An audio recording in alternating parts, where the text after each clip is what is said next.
Nasa China na si DILG Secretary Marojas para pangunahan ang delegasyon ng Pilipinas sa China-ASEAN Expo at samantalahin ang pagkakataon na kausapin ang pangalawang Pangulo ng China. Pero nilinaw ni Rojas wala itong kinalaman sa naungkat sa Senadong pakikipagnegosasyon umano sa China ni Senador Antonio Trillanes IV kaugnay sa agawan ng teritoryo sa West Philippine Sea.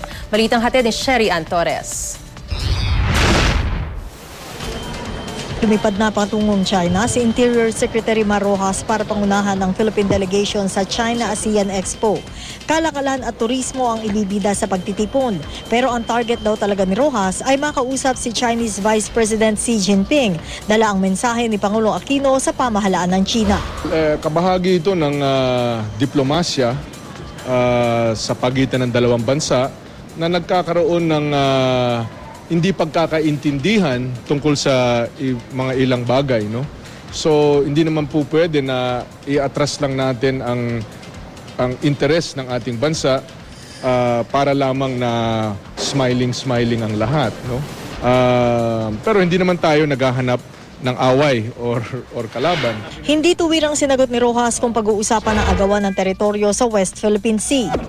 Pero tiniyak na kalihim na wala raw itong kinalaman sa mga nangyari sa Senado kung saan naungkat ang back-channel negotiation sa China.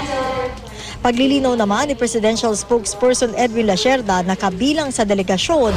This is specific to this particular recommendation by the Secretary of Foreign Affairs. Secretary Marojas has his plate full now as DILG Secretary, so this is only upon the specific directive from the President. Bago umalis, nakipagpulong muna si Rojas kay Foreign Affairs Secretary Albert Del Rosario na siyang nagrekomendang ipadala si Rojas batay sa hiling ng China. Bakit po kailangan maging messenger po kayo? May mali po bang na-i-convey before na kailangan? Hindi ko po alam. Nag-usap po kami ni Secretary Albert Del Rosario matapos akong mautusan ng Pangulo. Binigay niya yung broad brush stroke kung ano ito at yung detalye ay nanggaling sa kay Secretary Del Rosario. Ayon naman sa National Defense Department, kailangan daw ang lahat ng klaseng negosasyon para maplansya ang gusot natin sa China kaugnay ng West Philippine Sea. Lahat ng options kailangan gawin. Back channel, forward channel, whatever, para lang maayos ang problema. Sherry Ann Torres, GMA News.